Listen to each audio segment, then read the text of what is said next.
What's going on, horror fanatics? Welcome to I Shot Him 6 Times YouTube horror movie channel, and in this video I'm going to be giving you all my spoiler review for sawx. What's going on, horror fanatics? As you are all well aware, I'm your host and creator of the channel here on Markets. It's been a little bit since I've been able to upload any content. I was dealing with a personal matter here over the last few weeks. I apologize to you all if I had you guys concerned. I greatly appreciate every single last one of you who have stuck it out here with me in this channel, but not only that, asking about me and my well-being, asking if I'm okay, saying, whatever I'm going through, I hope you get through it and all that, just being great supporters that you are. Again, I love every single one of you guys. Thank you so much for sticking it out with me and continuing this journey with me here on YouTube as I continue to make horror movie content. And I am so excited to be gracing you all with my presence once again to kick this content out because we have a lot to catch up on for sure. If you haven't done so already, please shoot this video a like. It helps out with the YouTube algorithm a ton, as well as if you happen to be a new viewer coming across this channel, please shoot that subscribe button as well as that notification icon so you get all the latest content updates to the channel. Be sure to also follow me on my social media platforms, Twitter, now known as X, Instagram, as well as Patreon. Now, of course, as we are all well aware, the big hype going into sawx was the fact that tobinbell was reprising his role as Jigsaw Johnkramer, alongside with Shawneesmith reprising her role as amandayoung, and costasmandylor reprising his role as Detective Mark Hoffman, his two main accomplices in the first three films, and that this film was going to be taking place in between Saw 1 and Saw 2, which was slightly referenced in Saw 6. They made it well known with the plot synopsis going into the film that this movie was going to be taking place in Mexico City, where Johnkramer is going to get a magical cure for his cancer that he has, only to realize that he has not only been duped out of being cured, he has been duped out of a lot of money, prompting him to put these people who have wronged him in a new game. Before the film takes off in Mexico City, it starts off in the States where you see Johnkramer getting an analysis done on how much his cancer is worsening. He is told he should get his results by the next day. We then see John in a cancer support group listening to the stories of other cancer patients much like himself who only have months to live. This is where he meets Michael Beach's character, Henry Kessler. Henry plays a pivotal role later down the line in the movie. John then proceeds to have the conversation with his doctor about how much time he has left to live, to where his doctor tells him he only has a few short months and that he should basically retire and stop all activities, including work. John, ever the defiant one, does not like this idea, feels like the doctor is basically all but to tell him to quit on his life. And if you know these Saw movies, if you know Jigsaw Johnkramer, you know that's not what he is about.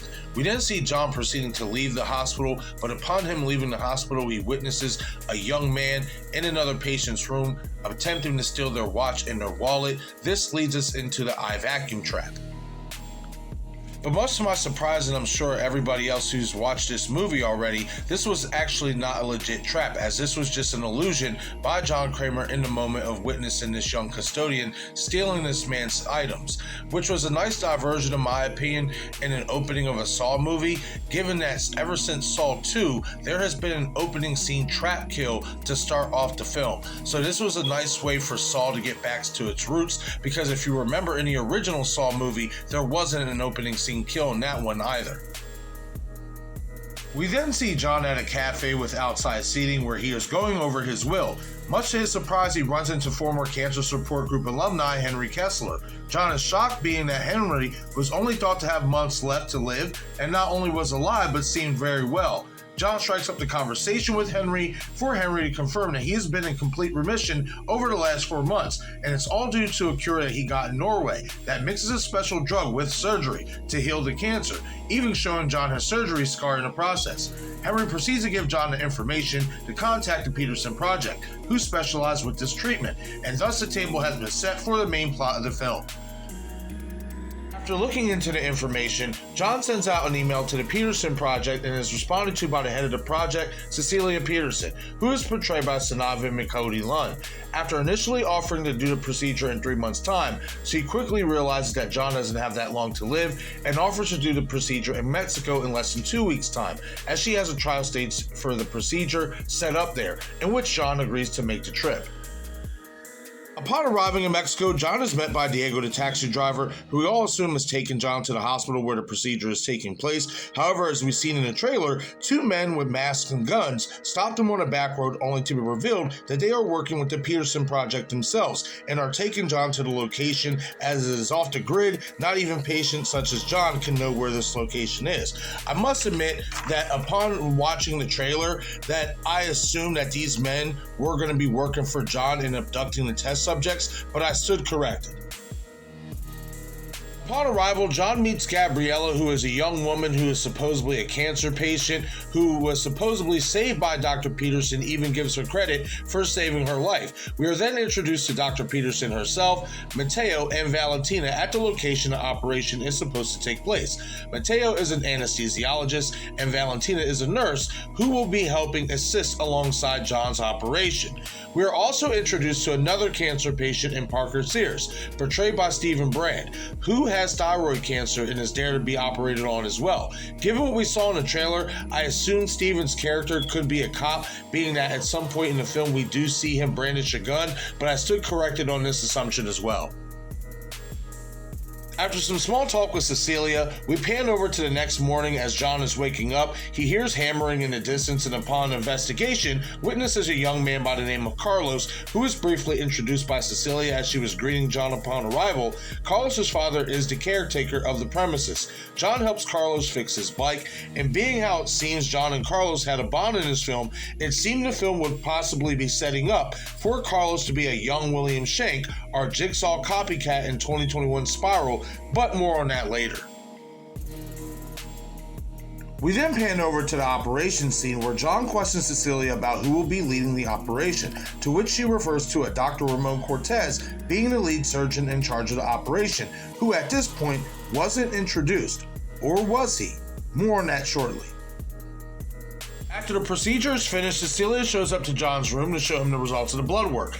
Much to his surprise, it seems the operation was a success after all, and that the tumor was removed. John tells Cecilia that he'll wire her the rest of the payment in the morning, to which Cecilia thanks him and wishes him well. We then pan over to John making a purchase of tequila with a thank you card for Gabriella, returning the gestures she offered him earlier in the film. Doing his best impersonation of Liam Neeson from Taken, John maps out the coordinates on how to get back to the undisclosed location so that he can give Gabriella her gift. To realize no one is there. Upon further inspection, John comes to the even greater realization that the entire procedure was a scam, as he finds a tape that further validates his greatest fear, that everyone involved were phony and only invested in taking his money without actually healing him. First one to be tested out of the group of scammers is the taxi driver Diego, also known as Dr. Ramon Cortez, the lead surgeon thought to be healing John during the fake procedure. No wonder his identity was kept a secret during that whole process. He proceeds to yell at John he's told him everything he knows before having to play a game, and a trap now known as the pipe bomb trap. As you can see, there are two pipe bombs attached to the arms of Diego. He has to cut out of his arms before they explode to win his game. He proceeds to do just that, which in my opinion was quite refreshing, because I feel it was safe to assume during that moment, during that test, that Diego was a goner. But to see him win and live was an unexpected little twist, something that they aimed for quite a few instances in this film, which work in my opinion in terms of doing things I didn't expect. We then see John proceed to make a phone call to none other than Detective Mark Hoffman, portrayed by fan favorite Costasmandylor, to track down the other scammers and set up a game. After successfully abducting the others, we get this amazing shot of someone in a pig face mask on top of Cecilia's roof, throwing a brick through the glass ceiling. We later find out that that is amandayoung, portrayed by fan favorite Shawneesmith, making her return alongside Kramer, but that aspect was already known even before the shots we got in the trailers, confirming such. We then arrive at the scene of the scam as John and Amanda have each of the test subjects bound to their traps. As Cecilia pleads to John that they were only trying to help him, he reveals that Cecilia has been doing this for 8 years, and a total of 34 other victims have fell prey to her scam. The first one up to be tested is Valentina, what we now know as the bone marrow trap, where she has to saw off her upper thigh with a Geely saw, stick and suction device to suck out enough marrow to activate the release key in order to live. being if she doesn't, the frame around her neck that holds another saw wire will pull back and cut off her head. She tried her best, but time ran out and she met her grisly demise, which was to be expected given no one had died up to this point in the film. After Valentina's game, John notifies Amanda that Gabriella's game is next. After noticing some slight unwillingness from Amanda, John questions her. Amanda, citing the fact that Gabriella is a drug addict, and she can relate to that because she's a recovering drug addict, so there's some relatability there to the characters. She tells John that drugs are as vicious as they are powerful. They make you do things that make you come out of your nature.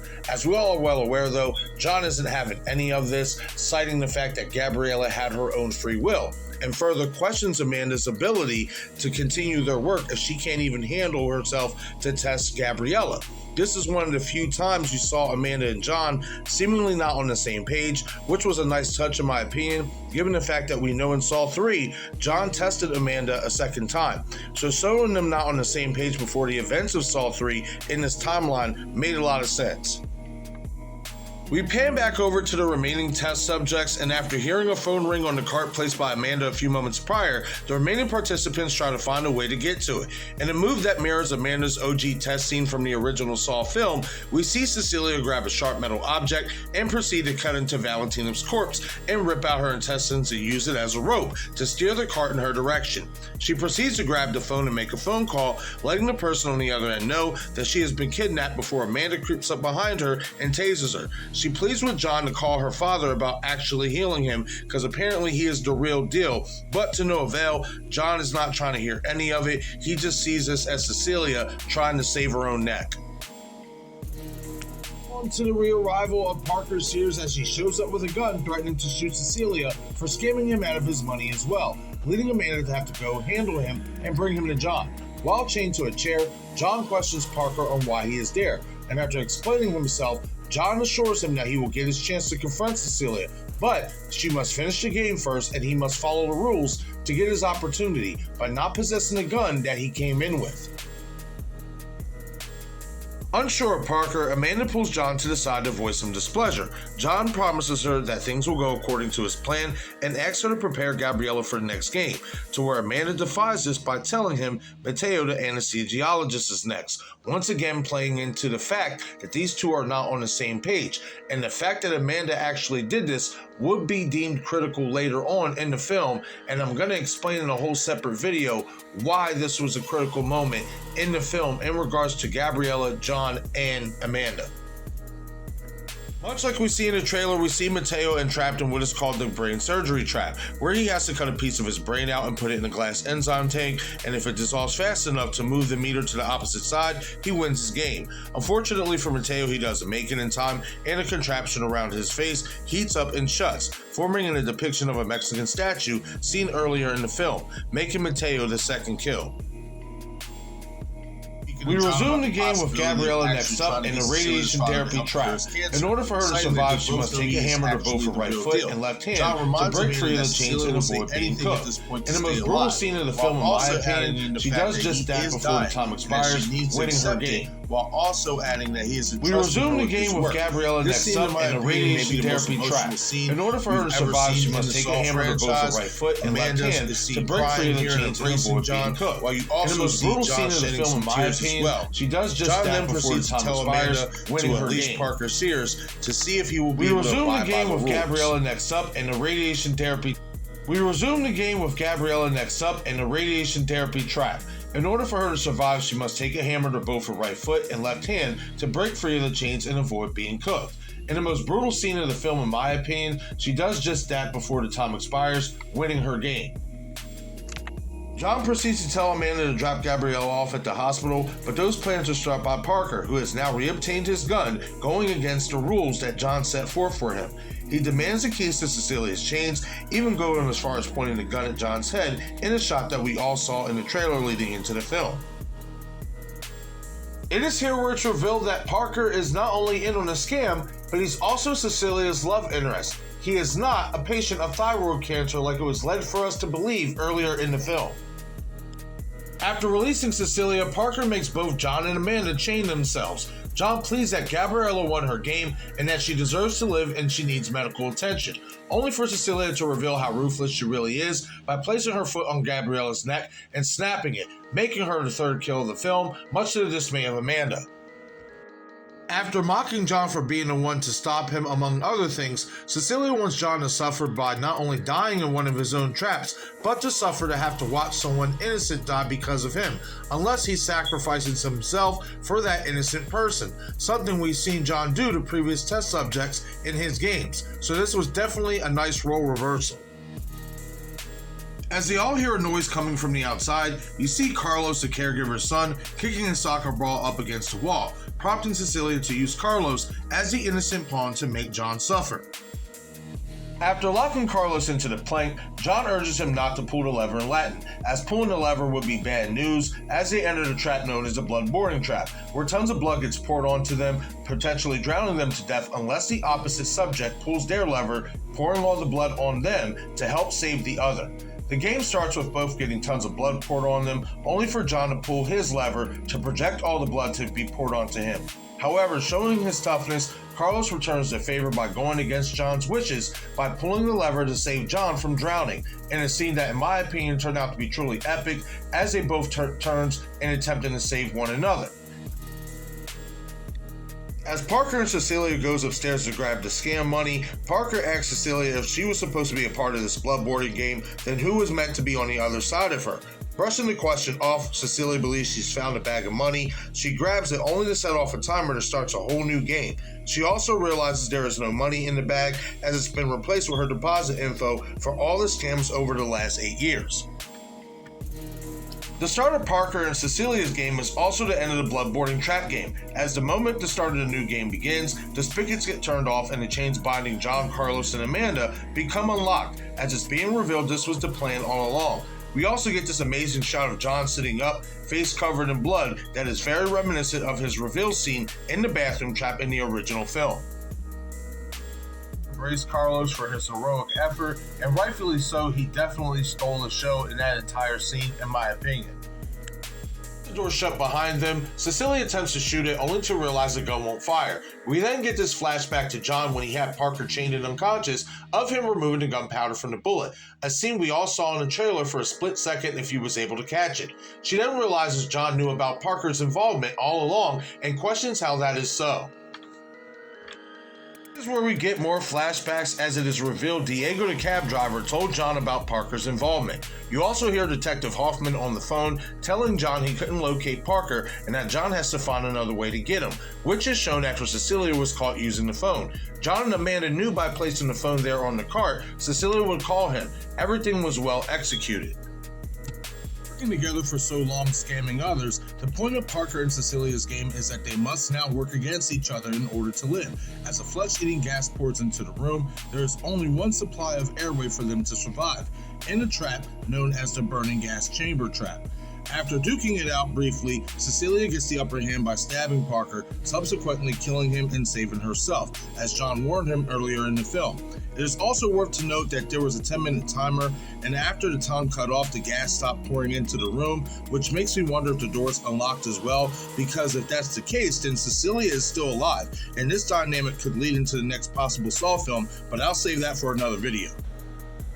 We then see John grab the money and present it to Carlos, who excitingly thanks him. We then see John, Amanda, and Carlos walk out of the front door, sun shining, to a somber, happy ending to the film. But if you stuck around for the post-credit scene, do you know we take a trip down memory lane as we arrive back at the bathroom trap scene from the original Saw film, where we see Michael Beach's character, Henry Kessler, hanging from the ceiling, trap attached, no scarring, like we saw earlier in the film, validating he was a part of the scam as well. And then of course we get the return of Detective Mark Hoffman, who we only heard via phone call in the flashback scene in the film, saving his on-screen arrival for this post-credit scene, and a more than fitting way to end the film, but also potentially segue into the next Saw film. Okay, everyone, so my overall reaction to sawx is that I absolutely love this film. If I'm going to rank it, I'm going to give it a 4 out of 5 ranking. It has crept into my number 3 spot on favorite Saw films of all time. Only number 1 and 2 are ahead of it. I feel like they did such a good job with the pacing of this movie. This movie is only about 2 hours long, and it doesn't feel like it. They did such a good job with the breakneck pace, telling the story that they wanted to tell, not being overtly convoluted, none of the extra stuff. They did a really good job with the execution of how this movie played out from top to bottom, in my opinion. They really did get back to their roots and pay great homage to the original film, in my opinion. And 2 great examples of that is the I vacuum trap scene not being an opening scene kill. That is just a hallucination inside John's head when he witnesses the custodian stealing from the patient. Every movie ever since the original Saw movie has gotten an opening scene trap kill. Saw 1 didn't have an opening scene trap kill, so it's nice to see sawx go in this direction to kind of get back to basics. Another great example is the controlled blood and gore in this movie. A lot of fans started to turn away from previous sequels in the franchise because they just said it got too blood and guts oriented, the traps got over the top, so on and so forth. So it was really nice to see them control the blood and guts while still finding an effective way to still be brutal in this film. I think what also contributed to the controlled aspect of blood and guts in this film was the simplicity of the traps. These traps weren't overtly crazy like the rack or some type of traps that was really going to make you lose a lot of blood. These traps were mainly built to make you hear and see the torture that these people were being put through. Me personally, if I had to pick a favorite trap, it would be Gabriella's trap because she had to hammer her hand and her foot out of those chains. And just the sound of the hammer cracking her bones, the way they sounded, was way more terrifying and way more brutal than seeing a bunch of blood and guts being spilled on the floor, in my opinion.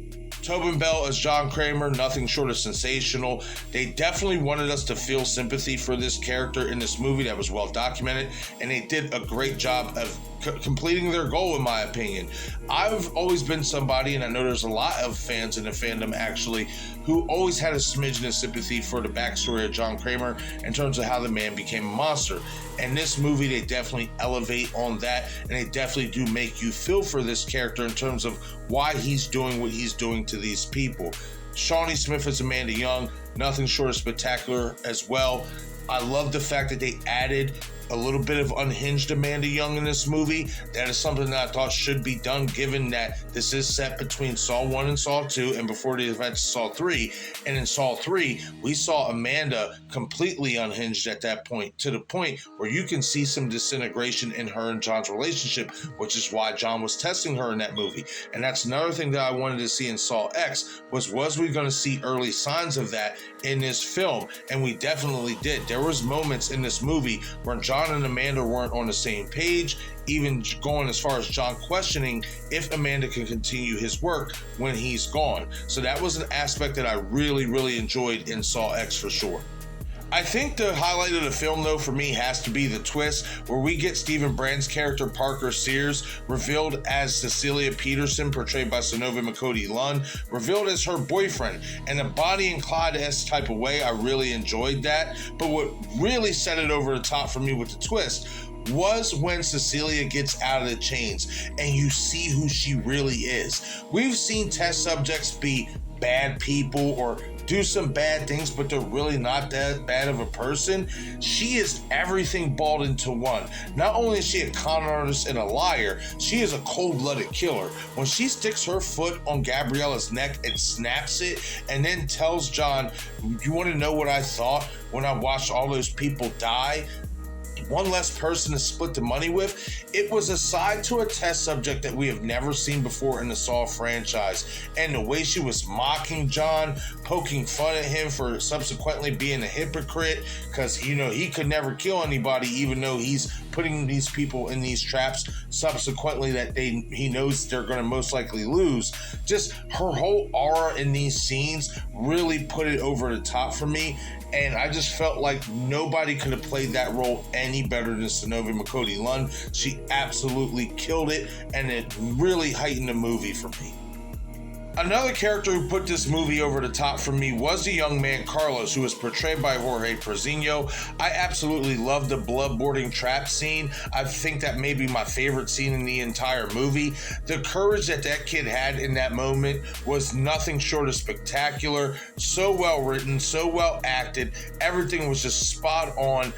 I mean, John was really willing to risk himself to save that kid's life, and this kid was so aware and alert in the moment that he wasn't just gonna let John die like that, and started to pull the lever even against John's wishes. And then it turned into a whole back and forth thing of them two trying to save one another before one of them gets consumed with too much blood and drowns. I absolutely love that scene, and that young man absolutely killed that part. He stole the show, in my opinion. For as much as a highlight that I talked about with Cecilia Peterson's character, his rivals that, in my opinion. He is up there for sure. So definitely these new characters that they brought in, they were definitely a big highlight of why this movie did so well, in my opinion.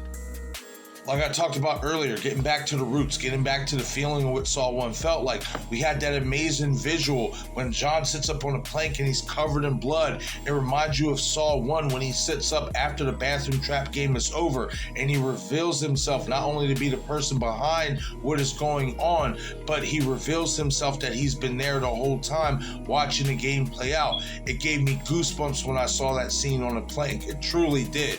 On top of that, getting back to the roots, getting back to the feeling of Saw 1, taking that trip down memory lane, the bathroom trap scene, and the post-credit scene. I was wondering when they were going to bring it up. They placed it at the perfect time for the simple fact everything else was taking place earlier in the film in Mexico. The post-credit scene, the end of the movie, was a perfect way to send in the bathroom trap scene and end this movie on the right note. You had the return of Costasmandylor on screen. We heard him on the phone earlier in the movie. Then at the end, we get him on screen for a few moments. A perfect way to end this film. We also get the revelation that Henry Kessler, portrayed by Michael Beach, was in on the scam as well, and that potentially, if they want to do at least one more Saw movie with Johnkramer, this could be where it picks up. Okay, everyone, that is it for my sawx spoiler review. If you got a chance to see the film, leave a comment in the comment section below and let me know your overall takes on the film. Did you like it? Did you not like it? Is it in the middle for you? As well as where would you rank it as far as sequels in the Saw franchise? Once again, this is our Shop 6 Times YouTube Horror Movie channel. I'm your host and creator of the channel, Marcus. Be sure to follow me on Instagram, Twitter, and Patreon. Thank you all for watching.